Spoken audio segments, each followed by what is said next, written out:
Muy buenos días a todos. Muchas gracias por la presentación, profesor.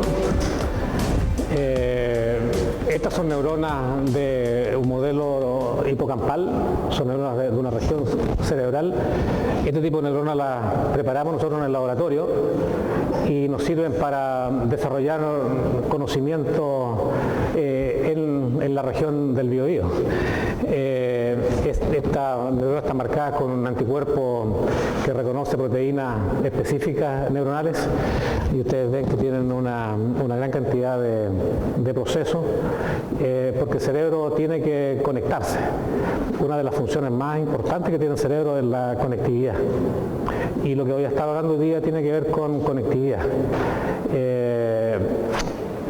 El título es bastante, creo que se me ocurrió así en una forma bien especial y le comentaba al profesor que uno aprende mucho en los congresos y hoy día hay departamentos de psiquiatría biológica porque hay un componente importante de información que asocia las alteraciones mentales con alteraciones biológicas, ya sean morfológicas, funcionales, y por lo tanto es un elemento que destaco acá. Pueden haber otras interpretaciones para el comportamiento, claramente el comportamiento es muy complejo, mucho más complejo que eso, pero puede aportar un poco para estudiar.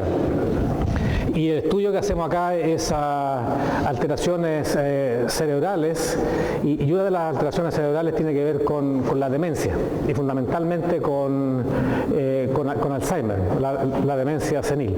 Y hoy día voy a desarrollar ese tema, ya que es un tema que no lo he desarrollado anteriormente en esta presentación.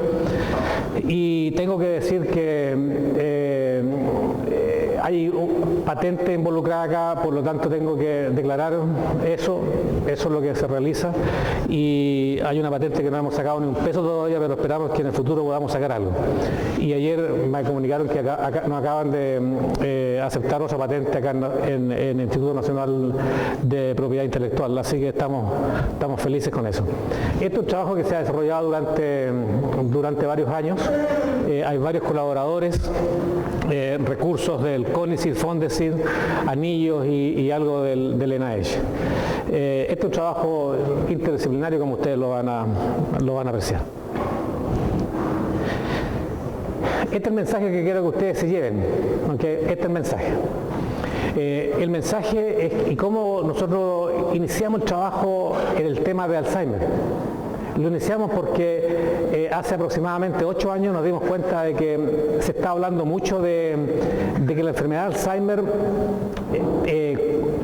está asociada o estaría asociada con alteraciones de la conectividad neuronal. Y la conectividad neuronal se realiza a través de sinapsis. Eso es lo que se hablaba mucho al respecto. Y nos dimos cuenta que no había información mecanística que informara acerca de cómo se producía alteración en la sinapsis. Eso es un cuento. Entonces, grandes revisiones decían la enfermedad de Alzheimer está asociada con una desconexión sináptica, sin información mecanística. Nosotros dijimos, tratemos de entender el mecanismo. Y eso es lo que trata de hacer en la presentación. Ok, entonces este es un trabajo en progreso porque la investigación funciona así. Lo que ustedes debían de llevarse a la casa es que el péptido beta amiloide, y ese es el péptido beta amiloide, es una proteína que se la voy a mostrar en un segundo, es una proteína pequeñita, es un péptido, produce dos efectos en el cerebro dependiendo del estímulo y eso es bifásico. El otro efecto es que el péptido beta encontramos que es capaz de actuar en una forma idéntica a una toxina. Y esa toxina es la toxina alfa-lasotoxina. Y la alfa-lasotoxina tiene un mecanismo de acción que se ha reconocido por años. Entonces dijimos, es posible que el péptido entonces tenga el mismo mecanismo de acción. Entonces, mecanismo de acción, esa es la palabra clave. Y tanto la latrodoxina como el péptido beta amiloide producen los mismos efectos. ¿Y qué efectos son esos? Producen alteración o aumento de la permeabilidad de la membrana. ¿Okay? Producen un aumento del calcio intracelular. Ustedes saben que el calcio intracelular es un importante mediador, un segundo mensajero. Producen un aumento temprano de la liberación sináptica. La latrodoxina produce parálisis, pero antes de producir parálisis, produce una sobreestimulación muscular, porque produce aumento en la liberación. Tardíamente produce una depresión, y cuando encontramos nosotros la depresión dijimos, esta puede ser lo que se está reportando de que la enfermedad de Alzheimer tiene que ver con una desconexión sináptica. Porque todos reconocemos, si estamos despiertos en esta sala, por ejemplo, los que están despiertos, los que están muy en vigilia, tienen que reconocer que están despiertos, o estamos despiertos, porque nuestras neuronas, por ejemplo, de la formación reticular, están siendo activadas en el tronco cerebral, y esa activación del tronco cerebral llega al tálamo, y desde el tálamo por vía no selectiva, no específica, llega a la corteza. Y eso nos permite ahora hacer el balance de lo que está ocurriendo alrededor. Porque la respuesta del cerebro siempre involucra que el cerebro quiere saber dos cosas: qué está pasando dentro de mí y qué está pasando afuera de mí. Y eso es un elemento central. Entonces, cuando se produce desconexión a través de alteración sináptica, es que el cerebro empieza a perder esa continuidad. Y esa continuidad se llega a conocer ahora como una demencia senil. Y el último punto acá es que hay elementos de membrana celular que son críticos, actividad de la membrana. ¿Okay? Y por lo tanto, al conocer los mecanismos, ¿qué podemos hacer nosotros? Al conocer los mecanismos podemos hablar de potenciales mecanismos para desarrollo de fármacos. Porque antes de conocer mecanismos no podemos desarrollar nada. Entonces es un poco la historia que les voy a contar. ¿Okay? ¿Alguna pregunta al respecto? La enfermedad de Alzheimer es una enfermedad progresiva. Hoy día se habla de que es muy probable que esté cursando 20, 25 años antes de que los primeros síntomas aparezcan. Es una enfermedad progresiva porque altera actividades cognitivas, lenguaje, memoria, etc. Y habitualmente asociada con envejecimiento. ¿Okay? Nosotros dijimos, bueno, es una enfermedad que toma años, una flecha, una progresión.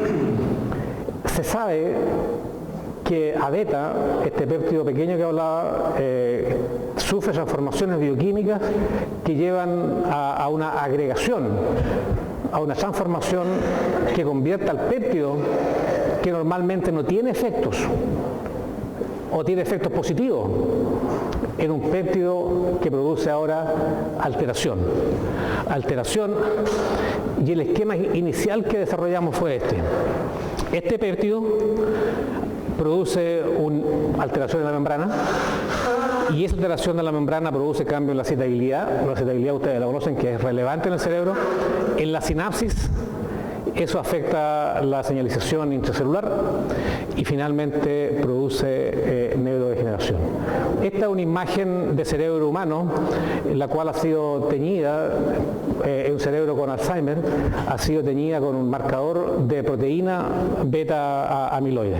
Y ustedes ven que hay grandes acumulaciones de placas, y esto se conoce como placa senil, que pudiesen o no pudiesen ser el causante de la enfermedad, directo causante de la enfermedad, o no, pero ustedes ven que se produce esta señal que no aparece en cerebros jóvenes y que no aparece con tanta intensidad en cerebros normales. Ahora, la mala noticia que les tengo es que todos tenemos A-beta en el cerebro, y así como envejecemos, la carga de beta aumenta cada vez más, por lo tanto somos todos candidatos a desarrollar la enfermedad. Así que, ojo, lamentablemente es la realidad. A-beta es una proteína, es un péptido que se genera por la acción de algunas enzimas que se conocen como secretasas, beta y gamma secretasa. Es una proteína de membrana, la proteína precursora de beta. Es una proteína bastante grande, está en la membrana y es hidrolizada por estas dos enzimas. Y cuando se activan estas enzimas, se producen los monómeros de A-beta. Y el cerebro tiene monómeros de A-beta, y todos tenemos A-beta, porque A-beta es una proteína que está en todas las células del cuerpo prácticamente. La mala noticia es que por razones que no se conocen, A-beta se agrega. Hay un cambio conformacional de la proteína y este cambio conformacional lleva a la agregación. Y acá hay harta discusión de cuáles son los agregados que son más tóxicos, no vamos a entrar en detalle de eso, pero lo importante es que A-beta agregado es tóxica. Y cuando A-beta agregado se empieza a acumular demasiado, el cerebro empieza a sufrir. Y para eso, ya desde el año 2002, Selko, un destacado investigador de Harvard, describieron lo que se conoce como la cascada amiloide, y describió la cascada amiloide independiente de que no tenían datos experimentales. Y bueno, ya eso es bueno a veces, pero también es arriesgado. Y yo creo que se ha prevalecido la cascada, han habido algunas transformaciones, nosotros hemos modificado la cascada, pero lo importante de la cascada es lo siguiente, que hay cambio en el metabolismo de A-beta. A-beta aumenta, se agrega y empieza a producir efectos tóxicos. Aquí se produce, por ejemplo, ellos la primera cosa que dicen, se produce daño sináptico. Nosotros cambiamos esta parte, el daño sináptico viene más tarde. Ellos dicen produce daño sináptico, se produce inflamación. Si bien es verdad que hay inflamación en un cerebro con Alzheimer, la inflamación es tardía, no es temprana. Y eso entonces también sería un elemento que no corresponde mucho a la realidad. Lo que ellos colocan en el cuarto punto acá, o en el quinto, es que ellos mencionan que hay una deshomeostasis iónica. Nosotros lo que hemos hecho en el tiempo es que la deshomeostasis iónica la pusimos acá arriba. Nosotros decimos que el mayor problema que tiene la alteración del cerebro por A-beta ocurre porque hay deshomeostasis iónica. Los iones de nuestro cerebro, especialmente el calcio, se alteran. Y cuando se altera el calcio, empieza a producir la alteración en la sinapsis, aumento, disminución, y finalmente eso lleva a la muerte neuronal y a la demencia, a la desconexión. El péptido puede tener 40 o 42 aminoácidos, es un péptido pequeñito, es un péptido que no se conoce su función como un péptido normal, es decir, monomérico. Hay evidencia sí que indica que ese péptido quizás sea un péptido saludable para el cerebro, que mantenga nuestra actividad cerebral a niveles óptimos. Y otros investigadores también han propuesto que el péptido pudiese tener un efecto antibacterial o bactericida, porque el péptido, como puede romper la membrana y muchos antibióticos rompen membranas, como ustedes se recuerdan, puede ser esa una de las funciones, pero no se sabe mucho más que eso. Sí se sabe que cuando se agrega, forma agregado y los agregados son tóxicos. Entonces eso nosotros lo pusimos en primera línea. La sinapsis claramente que es un elemento importante. Lo que nos recordamos de la sinapsis es que hay un elemento presináptico con vesículas sinápticas. El calcio es importante para la liberación de las vesículas. Aumenta calcio, se liberan vesículas. Disminuye calcio, no hay liberación de vesículas. Hay elementos postsinápticos postsinápticos, receptores postsinápticos, señalización intracelular, etcétera, etcétera. Nosotros hemos postulado que A-beta interactúa con la sinapsis y al interactuar con la sinapsis produce cambios importantes en la función. Entonces, la primera cosa que haría beta es que interactúa con la membrana. Tenemos varias evidencias al respecto, no voy a entrar en detalle. Interactúa con membrana y rompe la membrana. Y al romper la membrana, el calcio entra. La primera cosa que hace es liberar calcio, pero libera tanta vesícula que eventualmente la vesícula no puede ser reconstituida, y eso produce una falla sináptica. Esa es nuestra hipótesis de trabajo. Voy a saltarme un poquito de la biología, porque esto les va a interesar a ustedes. La enfermedad de Alzheimer se describió hace 100 años. Todavía no hay fármacos que la vayan a solucionar muy pronto. Esa es la mala noticia.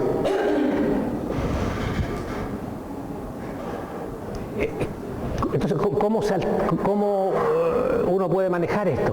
Bueno, la primera cosa es combatir el déficit. Y esa fue la primera terapia, combatir el déficit. En una forma muy similar a lo que ocurre con el Parkinson. El Parkinson, la dopamina baja, fármaco aumenta la dopamina. Entonces dijeron, esta es una falla sináptica, hay que combatir el déficit. Y el déficit que se reportó hace 30 años atrás, acetilcolina. Combatamos el déficit de acetilcolina. Ustedes saben que no funciona. Podemos hablar más, pero los medicamentos colinérgicos no funcionan. Otra alternativa es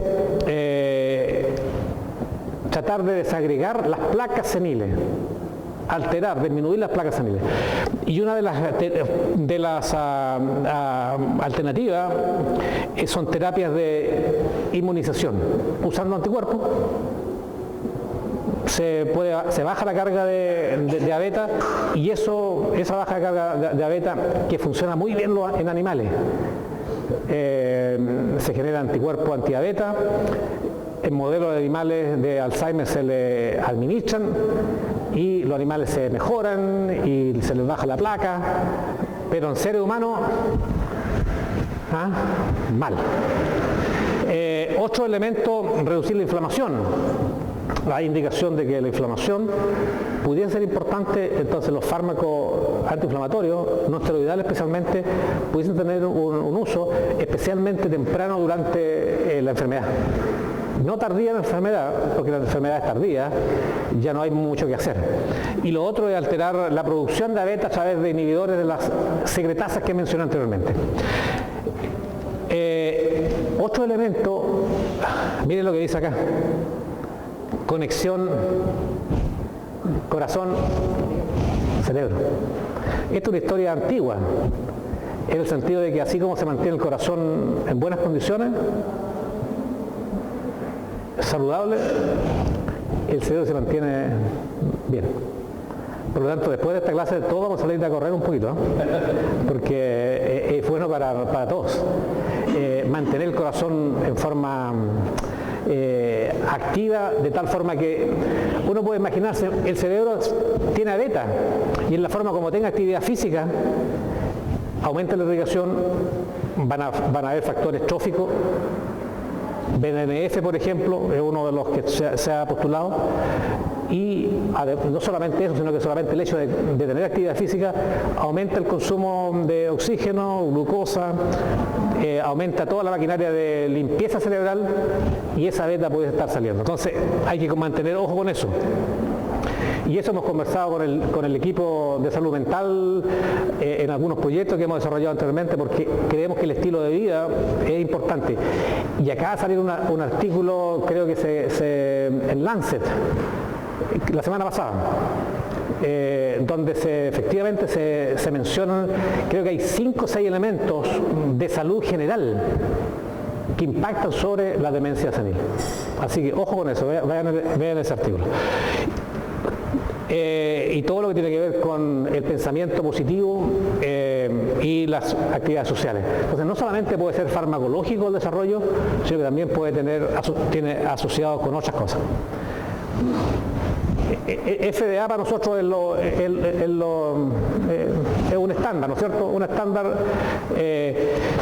El estándar de FDA es que hay 5 fármacos aprobados para la enfermedad de Alzheimer, pero ninguno de ellos funciona. Ahora uno se pregunta, ¿por qué ocurre esto? ¿Alguien tiene una respuesta por qué ocurre eso? Yo tengo una respuesta que se lo voy a dar en un segundo. ¿Por qué ocurre esto? ¿Por qué tenemos fármacos que no funcionan en el mercado?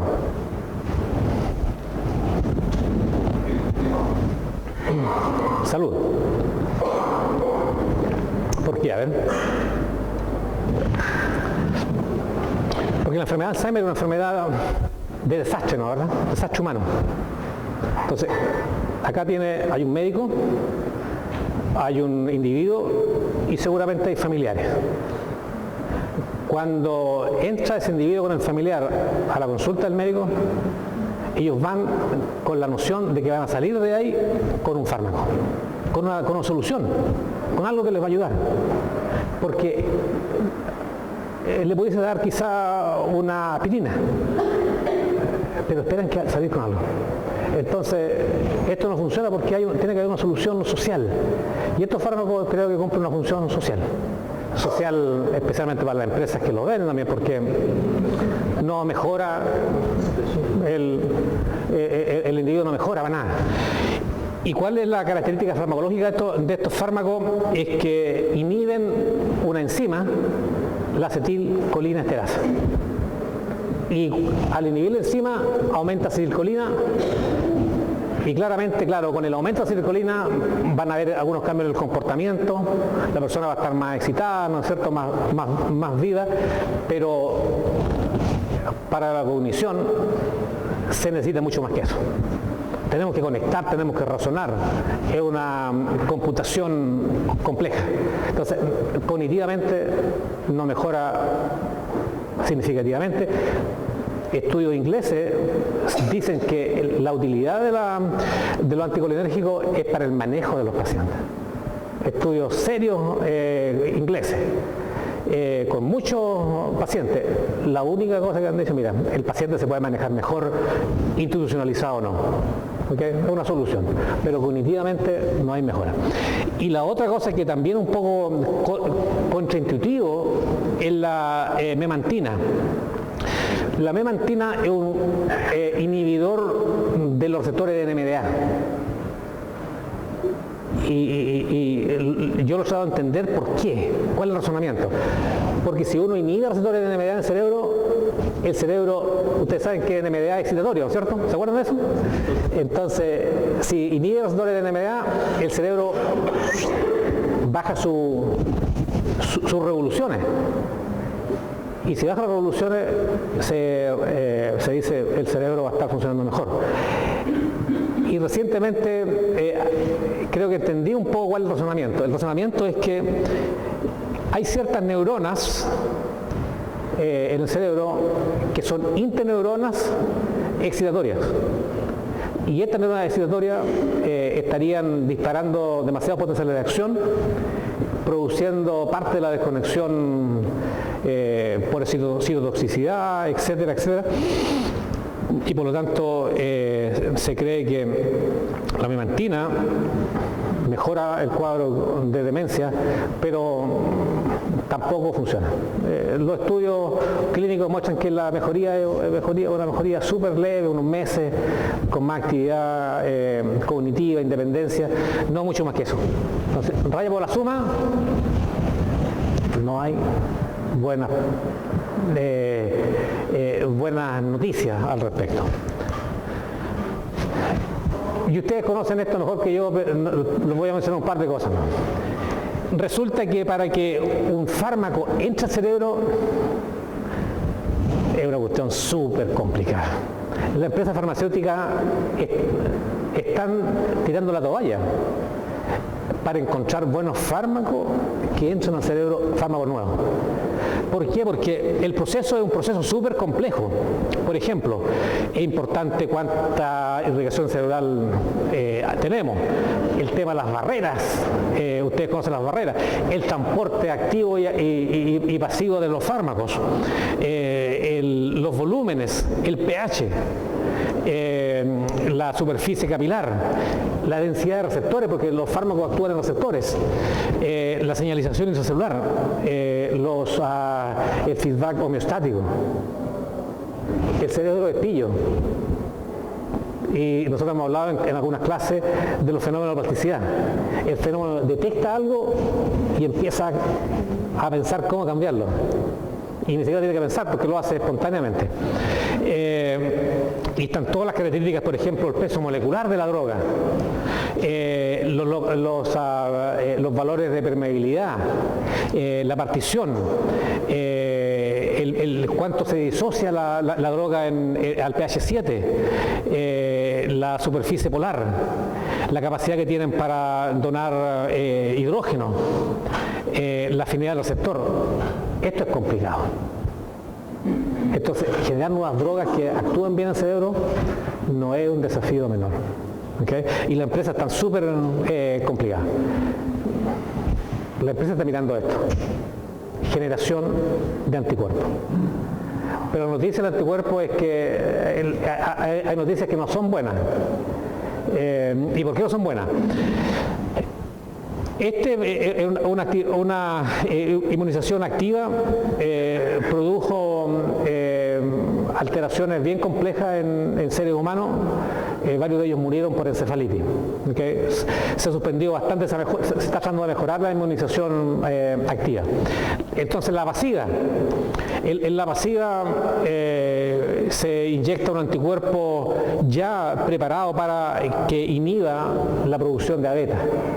Entonces, en un animalito se le inyecta beta, se genera anticuerpos, se hace una producción de anticuerpos, se purifican esos anticuerpos y finalmente esos anticuerpos se inyectan a seres humanos. Y eso es inmunización pasiva. ¿Okay? Y hay varios fármacos. Uno de los fármacos, uno de los anticuerpos es Vapinesumab. Llegó a fase 3. ¿Okay? Hay otros más que han llegado a fase 3, pero no han pasado. Porque los resultados han sido malos. Y no solamente malos, sino que aquí también hago un listado de algunas cosas que han aparecido con ellos. Por ejemplo, causó meningoencefalitis en un número bajo, pero no aceptable de individuos, y no mejoraron además de eso.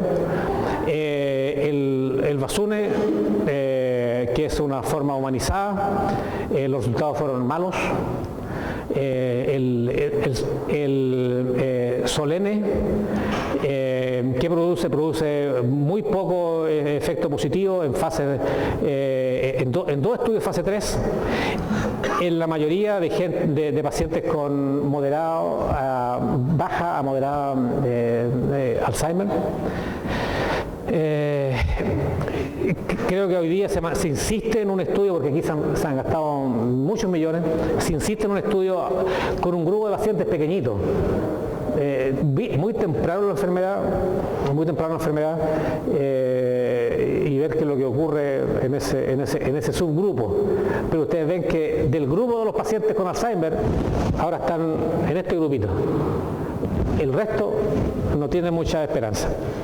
Y el otro tema que también es súper relevante desde el punto de vista clínico, que han habido durante varios años estas demostraciones de que tratamiento con anticuerpos produce serias anormalidades en estudio de imagen, lo que se conocen como las ARIAs, Amyloid Related Imaging Abnormalities, y eso resulta fundamentalmente en que hay pequeña hemorragia y el cerebro se inflama.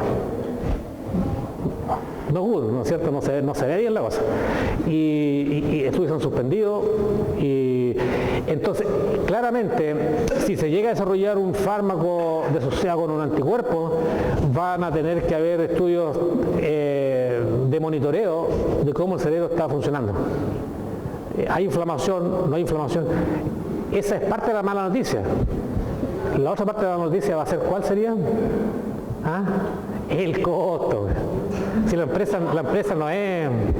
La empresa está apostando por fármacos de este tipo porque los costos van a ser para un grupito de personas del mundo. Un tratamiento con anticuerpos hoy día te va a costar por dosis sobre $1.000 así por dosis. Tratamientos con anticuerpos de cáncer están costando $100.000. Para cáncer funcionan relativamente bien. Algunos tratamientos anticáncer, anticuerpos, valen $100.000 el tratamiento. Número interesante, ¿no es cierto? Entonces la cosa no se ve tan bien. Este es un estudio que un poco de vuelta a la biología, es un estudio que a nosotros nos interesa porque algo de esto nosotros estamos hablando. Estos son registros de actividad cerebral en un modelo de Alzheimer, en un ratón modelo de Alzheimer. Y esto representa cambio en el calcio intracelular, cambio en el calcio intracelular, y ustedes ven que aumenta, disminuye, etcétera, etcétera. En el modelo, este es el wild type, es normal, en el modelo hay más. Y eso está en línea con nuestros hallazgos en el laboratorio.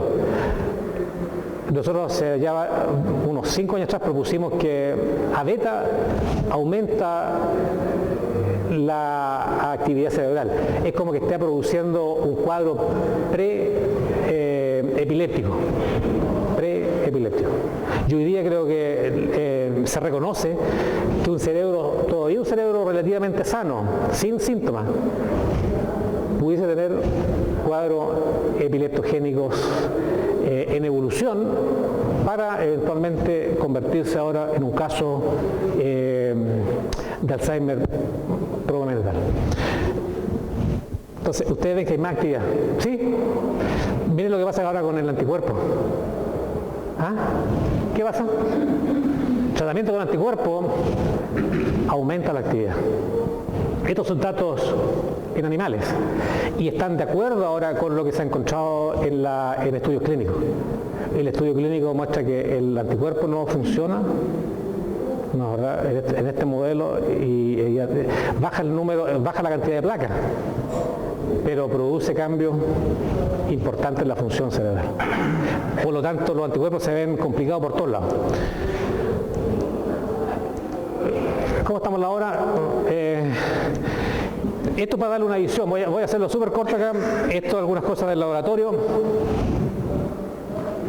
¿Cómo vuelvo a SAS? Ahí está. Esa es la beta, esto es microscopía electrónica. Entonces, con microscopía electrónica uno puede examinar estructuras a nivel nanómetro. Este es una solución que tiene a beta, monómeros de a beta, y cada uno de los puntitos que tenemos acá denota una partícula de oro. Porque este a beta, nosotros le pegamos un anticuerpo, es el anticuerpo, y ese anticuerpo tiene una partícula de oro de 10 nanómetros. Entonces todos los puntitos que ustedes ven son 10 nanómetros de una partícula de oro. Y cuando está en solución, se ve bastante, es como un mosaico. Pero si uno empieza a agregar el péptido, vamos a encontrar estructuras, ya más magnificación, estructuras bien particulares. Por ejemplo, esta estructura pareciera ser como una estructura redonda, y esta estructura redonda nosotros creemos que puede ser el poro que postulamos que se forma en la membrana. Hay estructuras un poco más elongadas, hay una gran variabilidad. Y alguna de estas estructuras, nadie conoce cuál, es la que realmente produce hoyo en la membrana. produce poros en la membrana, produciendo alteraciones. Y si uno prosigue esta reacción y espera más tiempo que se agregue el péptido, ustedes ven que se forman verdaderas fibras. Y estas fibras son las que corresponderían a las placas semilares. Entonces, desde aquí hasta acá se produce la toxicidad. Entonces, lo que estamos tratando de hacer es inhibir este proceso. Inhibir el proceso de agregación y de formación de estas formas tóxicas, y también inhibir los efectos que producen estas formas tóxicas. Con la hipótesis es que si somos capaces de inhibir en forma significativa estos procesos, pudiésemos tener un fármaco que sea efectivo para la enfermedad, sin tener que ir a otro lado.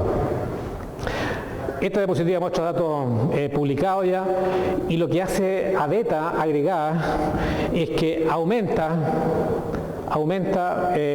la frecuencia de la transmisión sináptica. Aumenta la frecuencia en una forma de concentración dependiente. Si aumenta la concentración, aumenta la frecuencia. La neurona en forma aguda, estos son experimentos agudos, si uno la estimula con A-beta agregada, la transmisión aumenta.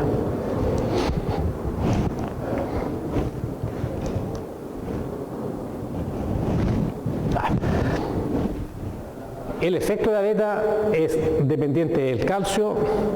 Si hacemos el experimento 30 minutos en presencia de calcio, en presencia de agregado, el control, en presencia, aumenta la transmisión. Si le sacamos el calcio extracelular al medio, el efecto de A-beta inhibe. Entonces, el efecto de A-beta es dependiente del calcio. ¿Y por qué creemos que ocurre eso?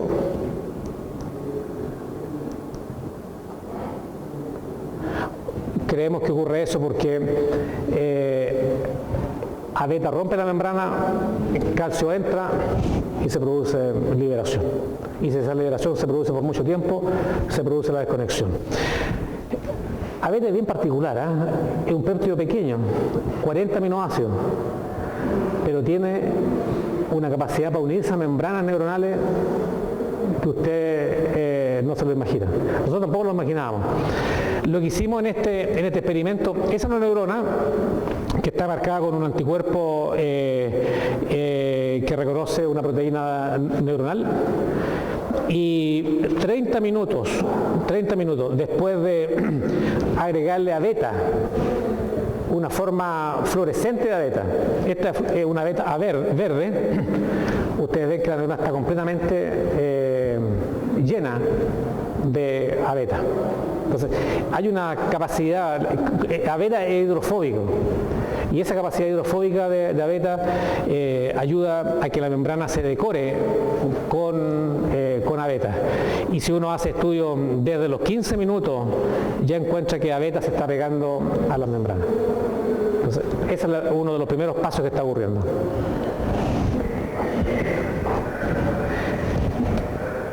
Este experimento crónico lo único que muestra es que así como uno espera 48 horas o 24-48 horas, con A-beta en el sistema se produce una desconexión. Esto es actividad normal, y esto ocurre cuando uno agrega 5 micromolar y esto cuando agrega 10 micromolar. La actividad sináptica desaparece. Es decir, estimula temprano y inhibe posteriormente. Okay. Eso es agregando A-beta agregado. Creo que esta es una de las cosas valiosas que mostramos en ese artículo de JVC. Esta es una sinapsis normal. Y la sinapsis normal ultraestructura muestra que hay vesículas presinápticas. Estas son activas, ustedes se recuerdan, la zona activa, ¿no, verdad? Oscurita acá, oscura allá. Hartas vesículas que se conocen como vesículas listas para ser liberadas. Después del tratamiento con abeta, miren lo que ocurre. No hay vesícula. O hay muy poca vesícula para ser liberada. Hay vesículas de reserva, estas se conocen como vesículas de reserva, pero las vesículas que necesitamos son esas. Okay. Y ahí donde dijimos, ¿qué es lo que la naturaleza produce esto? Y acá llegamos a la alfa-lachotoxina. Estos son estudios clásicos de los años 90. Esto es una sinapsis neuromuscular normal y esto es una sinapsis después del tratamiento con alfa-lachotoxina. Miren cómo queda la sinapsis, la presinapsis. Es casi irreconocible. Es solamente queda como un verdadero hoyo presináptico porque todas las vesículas fueron liberadas. Y eso es altamente tóxico en la sinapsis neuromuscular. Entonces, nuestra sugerencia es que abeta lo que produce exactamente lo mismo, pero es más lenta. La diferencia es que abeta funciona más lenta. Por eso toma 25 años. Entonces, toma 25 años que nuestras sinapsis se desocupen de vesículas y finalmente no tenemos cómo conectar porque estamos completamente depletados, como se dice. Acá en este paper hicimos la comparación entre lachotoxina y abeta y prácticamente todos los elementos parecieran ajustarse a la hipótesis de que abeta genera hoyo en la membrana, y esos hoyos en la membrana que no son poros, son verdaderos hoyos, y eso produce gran calamidad homeostática en el cerebro. Okay. Creo que voy a avanzar porque esto es biología, es harto biológico. Acá demostramos en este estudio demostramos que abeta produce verdadero perforado en la membrana, perforados que desde el punto de vista fisiológico son importantes porque usamos una molécula que es derivada de la glucosa. Esta es una molécula fluorescente derivada de la glucosa. Hicimos hoyo en la membrana y nos preguntamos, ¿puede pasar esta molécula a través de los hoyos? Y la respuesta es sí, sí pasa a través de los hoyos. Y eso genera una importante conclusión, porque si nosotros tenemos un cerebro que tiene hoyo de ese tamaño, estamos mal, porque van a haber compuestos que van a salir, glucosa va a salir, GTP va a salir, ATP va a salir, entonces la célula se está destruyendo completamente. No entrar en más detalle, lo podemos discutir, porque quiero llegar a la última parte de la presentación. Ok, esta es la última parte de la presentación. En estudios recientes, uno de mis estudiantes de doctorado dijo, ¿qué pasa? Este es el péptido de amiloide, ¿no es cierto? Dijo, ¿qué pasa si generamos un mini péptido, 5 aminoácidos, GLMBG, con la agregación? Pudiésemos inhibir la agregación porque normalmente esta región de abeta, la región C-terminal de abeta, es la que participa en la agregación. Entonces, esta es una molécula de abeta, esa es otra molécula de abeta y se agregan a través de la zona C-terminal. Entonces dijo, si generamos este péptido de homología y esperamos que se una este péptido pequeñito a la molécula de abeta, ¿podremos inhibir la agregación? Y la respuesta es sí, se inhibe la agregación.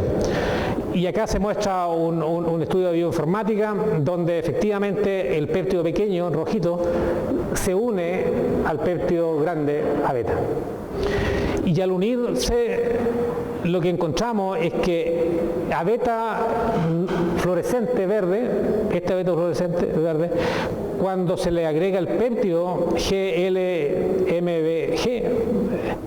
disminuye la cantidad que se pega a la membrana. Entonces dijimos, interesante, porque se está disminuyendo la forma que está pegando. Se hizo una cantidad de estudios, se publicó eso.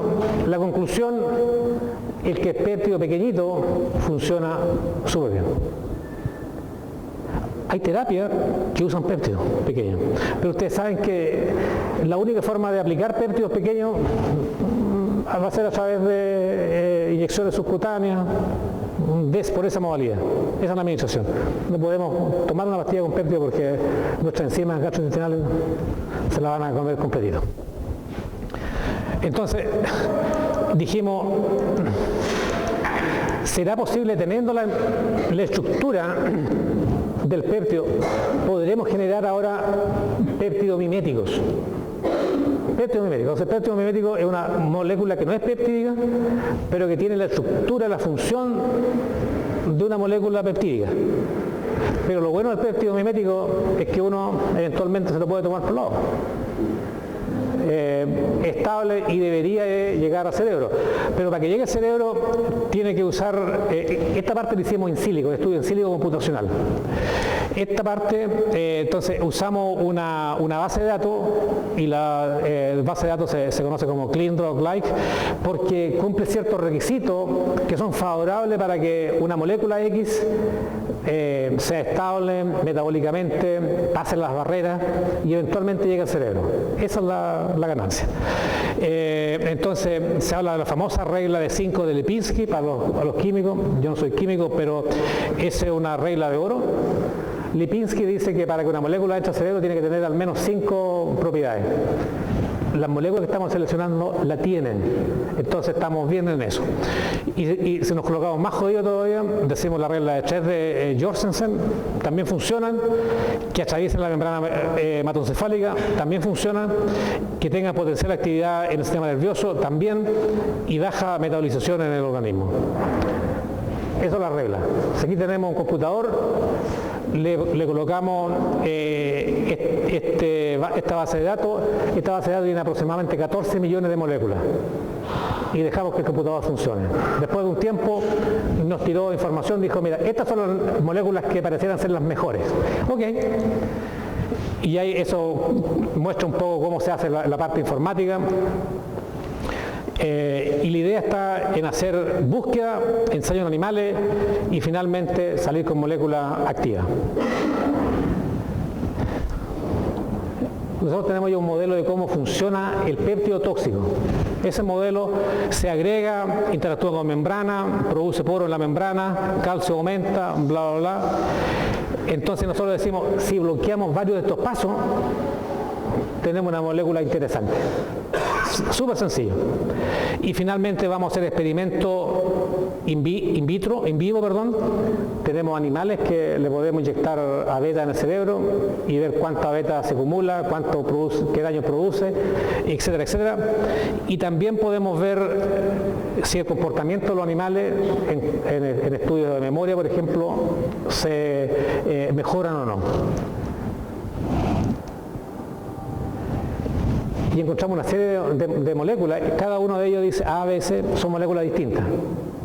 Cada una de ellas tiene diferentes propiedades para inhibir la agregación. Entonces, por ejemplo, la A-beta produce agregación, la molécula A en este caso es inefectiva, pero las moléculas C y D inhiben la agregación, potencialmente interesante. ¿Sí? Otro ensayo que hicimos, la unión, ¿no es cierto?, la unión de A-beta a neuronas. Ustedes ven que A-beta se une a neurona, A-beta fluorescente, si usamos la molécula E, se inhibe menos, si usamos la H también se inhibe menos, etc. Entonces, algunas funcionan bien, otras no tan bien. Esto es falla sináptica. Este es el control, A-beta hasta acá, lo mismo, ¿no es cierto? Hay algunas que funcionan mejor, otras peor. Estamos llegando a nivel de matriz. Y la matriz muestra que si nosotros vemos varias cosas acá, agregación, asociación, desregulación de calcio, función mitocondrial, actividad sináptica, y llegamos a dos moléculas, la G y la H, que se ven interesantes, porque cumple varias propiedades. Tomamos la G y ahora es una inyección intracerebral de A-beta fluorescente a un ratón, y Esto corresponde al giro dentado, una región importante para memoria. En presencia de abeta, ustedes ven que inyectamos abeta en el giro dentado, hay una destrucción importante del giro dentado. Pero si antagonizamos el efecto de abeta con la molécula H, el giro dentado está protegido, o el efecto de abeta inhibitorio o dañino desaparece o se disminuye bastante. Entonces eso lo vemos promisorio, no estamos diciendo que tenemos la solución, pero es una alternativa para generar un grupo de moléculas que pueden ser efectivas. Conclusiones, para tener algún tiempo para esa pregunta. Espero haberlos convencido de que abeta en forma aguda produce un aumento en la transmisión sináptica, el tratamiento crónico produce una desconexión sináptica, una alteración importante de la conectividad. Calcio pareciera ser fundamental, es un paso relevante. Nosotros creemos que abeta tóxica funciona lento porque empieza a producir pequeños hoyitos en el cerebro. Estos hoyitos empiezan a progresar porque más abeta se sigue acumulando y eso empieza a generar verdaderos hoyos. Y esos hoyos finalmente van a producir la masiva muerte neuronal, porque un cerebro clínicamente diagnosticado con Alzheimer, el cerebro normal es así, el cerebro anormal es una pequeña fracción del cerebro normal, porque se ha producido una muerte muy, muy excesiva. Y finalmente creemos que podemos desarrollar nuevas moléculas y estas nuevas moléculas deberían de ser efectivas porque estamos mirando a varios pasos, entonces si esto es una cascada, otros investigadores lo que han hecho, mira, bloqueemos un paso. Ok, si bloqueamos ese paso, podemos pasar ahora esa molécula a un estudio más complejo. Pero nosotros estamos eligiendo las moléculas que están bloqueando varios pasos. Entonces, si se pasa un paso, tenemos la oportunidad todavía de cortar la toxicidad en el paso siguiente. Y por eso tenemos las moléculas, la G y la H, que se ven promisorias, y espero que en los próximos años cosas promisorias también sigan apareciendo y avanzar con estudios en vivo, en animales en vivo, para ver si efectivamente son efectivas o no. Y con eso agradezco la atención y estamos dispuestos a abrir el debate y la discusión. Muchas gracias por la invitación, profesor.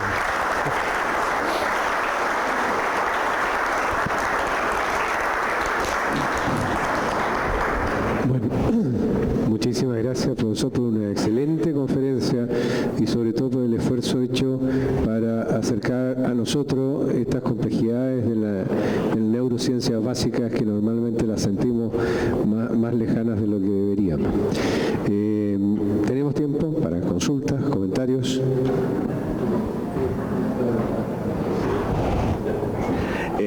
Sumarme al agradecimiento por la claridad de la presentación y me surgen dos dudas.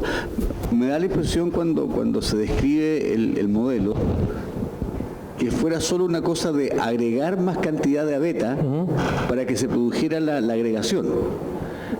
¿Es eso así? Efectivamente. Se habla de una concentración crítica de abeta. Cuando abeta está bajas concentraciones, por ejemplo a nivel nanomolar, abeta no se agrega. Es un tema físico-químico. Pero si agregamos más abeta, concentraciones micromolar, ahora abeta empieza a agregarse en forma espontánea. Perfecto. O sea, uno podría pensar que en el modelo teórico las personas que llegan a desarrollar la enfermedad de Alzheimer son personas que por alguna razón producirían mucha abeta. No es que su abeta sea anormal, sino que sería una mayor cantidad de abeta. Ya. Producen demasiado o eliminan muy poco. Perfecto. Porque funciona de esa forma, ¿cierto? O produzco mucho o elimino poco. Y la segunda pregunta, de acuerdo a este modelo, ¿en qué momento de la enfermedad tendríamos efecto si impedimos esta agregación de beta? ¿Cuándo? O sea, habría que hacerlo cuando en personas determinadas como candidatas previamente. ¿Qué es lo que han pensado en torno a eso? Ya. Bueno, yo creo que el consenso hoy día es que la enfermedad empieza 25 años antes de los síntomas.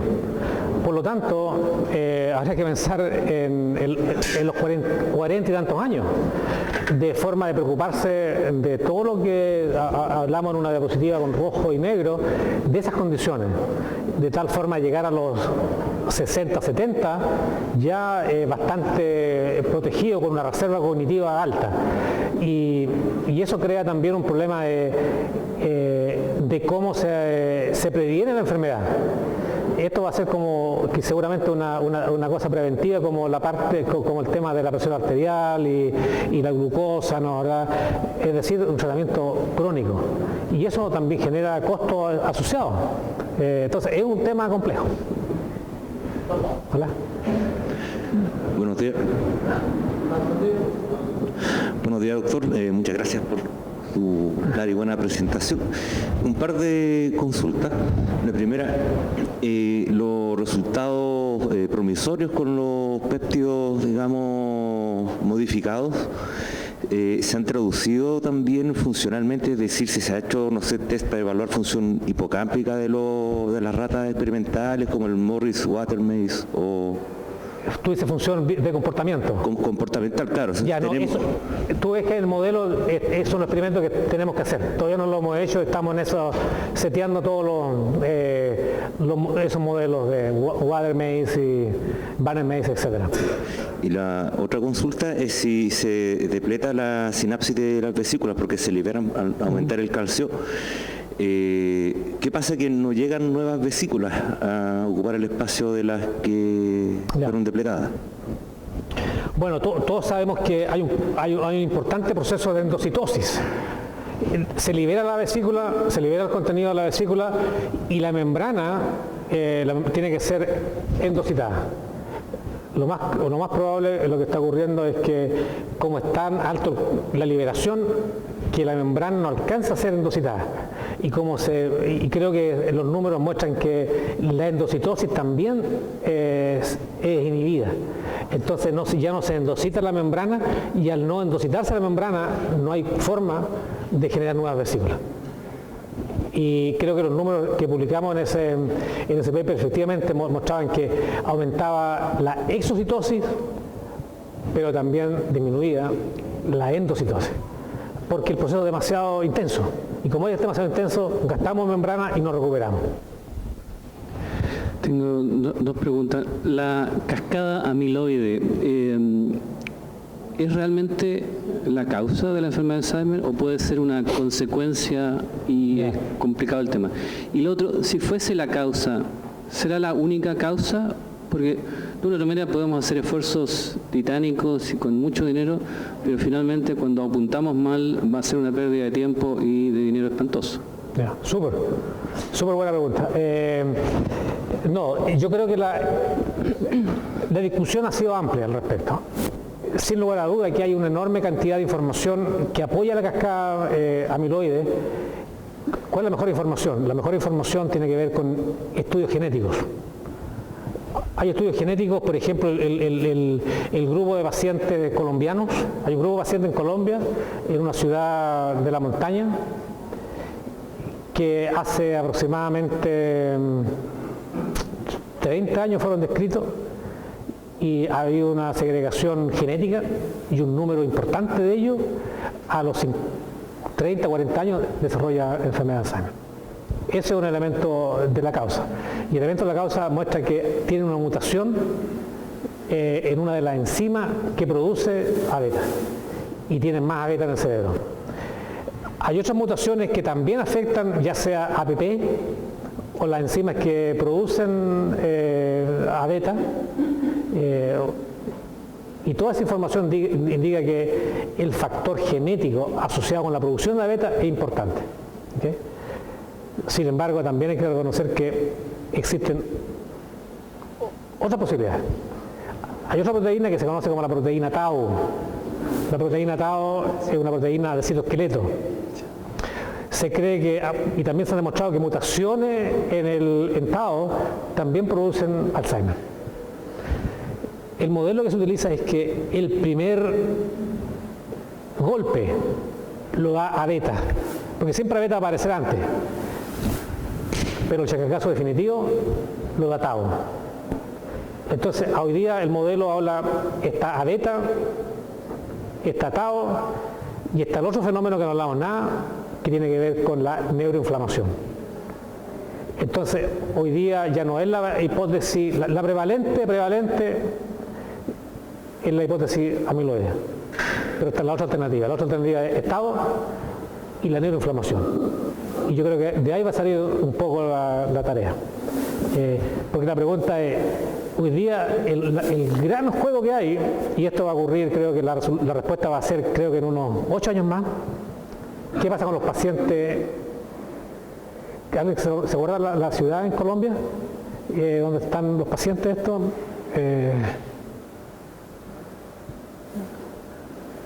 No me acuerdo, tiene que ser un poco de Alzheimer. Esa ciudad que tiene que se conocen los pacientes por el nombre de la ciudad, se está haciendo un estudio. Claramente el NIH puso una cantidad de plata importante, pero también puso plata la empresa farmacéutica. ¿Y qué están viendo? Anticuerpos. Y la idea es, como el Alzheimer, si se hizo estudio genético de los pacientes, entonces se sabe, 100 pacientes, se sabe cuáles tienen la mutación, cuáles no. Los que tienen la mutación, alto porcentaje de tener la enfermedad. Se le está dando fármaco en forma controlada a todos. Y la pregunta es qué va a pasar en 10 años más. ¿Se va a poder retardar en el grupo que tiene la mutación o no? Si la respuesta es no, el tema entra en crisis, porque significa que puede ser a beta, debía ser a beta, pero los fármacos están a 30 años de plazo. Entonces, ese es el gran problema que hay hoy día. Esa es la única gran apuesta que está haciendo la empresa farmacéutica. Que funcione en los pacientes. Antioquia. Esos son los pacientes. ¿Viste? No estoy tan complicado. Antioquia. El tema, el golpecito ayudó. El tema es opuesto. ¿Qué pasa si funciona? El dilema ético es desastroso.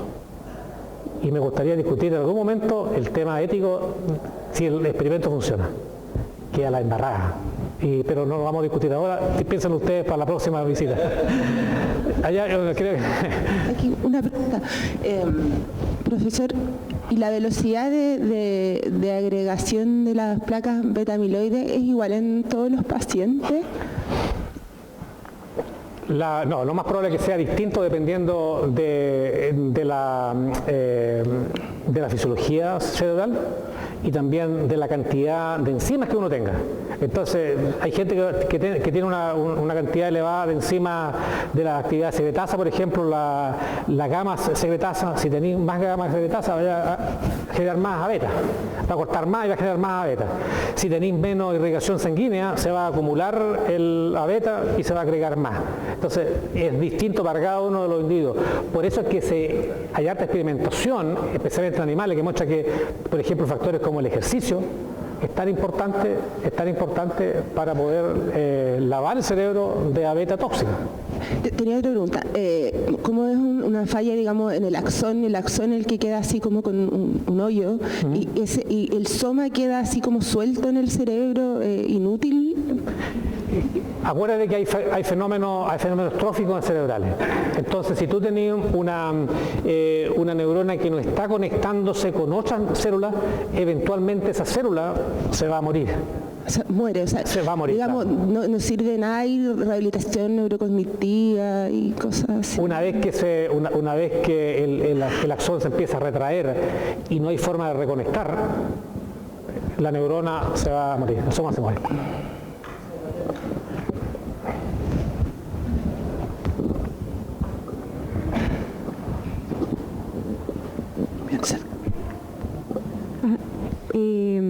Bueno, Bueno, yo quería, mencionar que me parece, digamos, la presentación, además allá de lo interesante, también la forma de explicarla también para aquellos que a veces no somos de la línea muy biológica, digamos, permite tener la sensación de que uno entendió algo. ¿Ah? Y eso, la verdad, es que es agradable. ¿Ah? Lo que quería preguntar tenía que ver con los modelos de experimentación. ¿Ah? Usted mencionó, los modelos de experimentación, los modelos animales, digamos. Porque usted mencionó, digamos, de que los tratamientos que se habían probado en modelos animales, algunos de ellos habían funcionado muy bien, mejorando algunas situaciones, digamos, la condición del animal. Pero que, sin embargo, cuando estos se llevaron a los sujetos, ya los resultados no fueron, digamos, positivos. Entonces, de alguna manera, mi duda es, ¿qué hizo esa diferencia, digamos? Uno tiene la idea de que, de alguna manera, el modelo animal, biológicamente hablando, estructuralmente hablando, es como muy similar, digamos, al humano. Entonces, ¿en qué sentido podrían existir esas diferencias? Pensando en que, nuevamente, se están utilizando modelos animales para probar estas nuevas propuestas. Súper, okay. No, muy buena la pregunta. Y me alegro que haya quedado algunas cosas claras. El tema fundamental es que cómo funciona la ciencia. La ciencia es siempre empujada por recursos. Y uno de los elementos de recursos importantes en este tipo de estudios es la generación de animales transgénicos. Entonces, el animal, el ratón, por ejemplo, o la rata, no desarrolla nada parecido al Alzheimer. Entonces, para tener un modelo de Alzheimer hay que hacer mutaciones. Y para hacer mutaciones en animales, para que se genere el modelo de Alzheimer animal, que es muy parecido a lo que ocurre en el ser humano, hay que hacer al menos 2 o 3 mutaciones que son mutaciones fuertes. Entonces, se está forzando el sistema.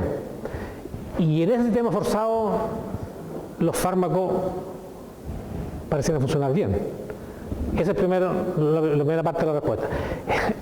Y la segunda parte de la respuesta tiene que ver un poco con el carácter humano del ser humano mismo, del experimentador. Una cantidad importante de resultados que decían la cosa funciona sí o sí, fueron demostrados que eran falsos.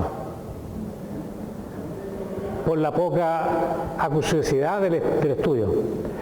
La presión para publicar es tan fuerte que muchos investigadores estaban felices si usaban 3 o 4 animales, que es lo mínimo. Entonces, con 3 o 4 animales todos sabemos que no podemos llegar a conclusiones. Pero ocurrieron eso. Entonces, y después se hizo un estudio, se preguntaron, ¿no es cierto? Oye, hemos gastado 200 millones de dólares en estos 10 estudios animales y muestran que hay una eficacia tremenda. ¿Qué ocurrió? Porque claro, el que pone la plata dice después qué ocurrió. Se fueron a estudiar todos esos estudios y se dijo, mira, la mayor parte de los estudios no son adecuados porque el número de muestras era muy bajo. Es un elemento. Entonces, ¿cuál podrá ser un mejor modelo? El mejor modelo, a nuestro entender, puede ser un modelo envejecido, de animal envejecido, más que el modelo de animal transgénico de enfermedad Alzheimer. Porque la enfermedad Alzheimer es un modelo envejecido. Pero el modelo envejecido es caro, porque tienes que mantener el animal, el ratón, por ejemplo, por 2 años, 3 años, y eso lleva consigo un consumo alto de recursos. Ese es un problema. Profesor, además de agradecer la presentación, una pregunta. Usted nos habló que el péptido beta amiloide se produce muy ampliamente en el cerebro y en el cuerpo y que se cree que tiene algunas funciones beneficiosas además. Uno siempre tiende a pensar si hay algo que se produce ampliamente en el cuerpo, habitualmente tiene que tener alguna función, si no, no se produciría. Entonces mi pregunta apuntaba a si lo que ustedes están tratando de investigar es bloquear la agregación del péptido beta amiloide con un mini péptido. ¿Eso no podría traer consecuencias negativas respecto de que el péptido pierda su función benéfica? ¿Hay alguna información al respecto? Bueno, yo creo que ahí está el elemento de chitear la concentración, porque si tú disminuyes demasiado la concentración del pértido que beneficie, va a ir para otro lado. Entonces, lo ideal es que el pértido monomérico sea lo que produce el efecto positivo en el cerebro o en el organismo. Por lo tanto, si tú bloqueas la agregación, todavía va a mantener niveles altos de péptido monomérico, que es el saludable, y vas a haber bloqueado el péptido agregado, que es el tóxico. Es un elemento, pero también va a ser el elemento de la concentración. Lo mismo que ocurre con los inhibidores de las secretasas.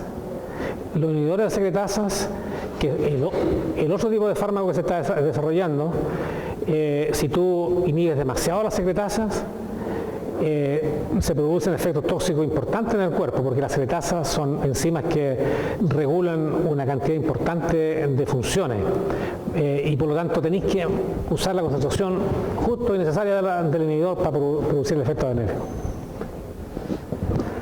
Muy bien, reiteramos nuestro agradecimiento, profesor. Muchas gracias, profesor. Muchas gracias.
que es el tóxico. Es un elemento, pero también va a ser el elemento de la concentración. Lo mismo que ocurre con los inhibidores de las secretasas. Los inhibidores de las secretasas, que el otro tipo de fármaco que se está desarrollando, si tú inhibes demasiado las secretasas, se producen efectos tóxicos importantes en el cuerpo, porque las secretasas son enzimas que regulan una cantidad importante de funciones y por lo tanto tenéis que usar la concentración justo y necesaria del inhibidor para producir el efecto benéfico. Muy bien, reiteramos nuestro agradecimiento, profesor. Muchas gracias, profesor. Gracias.